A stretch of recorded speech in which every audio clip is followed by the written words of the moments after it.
Setelah dikabarkan menghilang misterius, MAH 21 tahun yang disebut sebagai Bjorka Madiun mengungkap pengakuan tentang hacker Bjorka. Diakuinya ia kenal dengan Bjorka belum lama. Ia pun diberi uang $100 seusai mengunggah kegiatan Bjorka di akun Telegram. Saat dikonfirmasi pada Sabtu 17 September 2022, MAH mengaku pertama kali kenal hacker Bjorka pada awal September 2022. Perkenalan dan komunikasi ini melalui media sosial Telegram. MAH mulanya mengaku awalnya ia membuat grup Telegram tentang Bjorka lantaran dirinya menggemari sang hacker. Dari pengakuannya, ia mengunggah di channel Bjorkanism sebanyak 3 kali. Ia lantas mengetahui bahwa Bjorka membuat pengumuman di grup privasinya, siapa yang mengelola grup Telegramnya akan mendapat imbalan $100.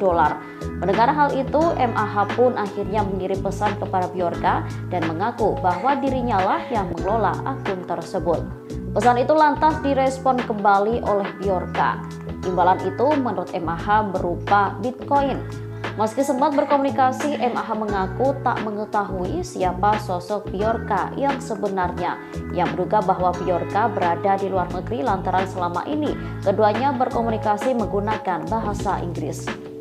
Diketahui MAH ditetapkan kepolisian menjadi tersangka lantaran diduga membantu hacker Bjorka dalam membocorkan data pemerintah.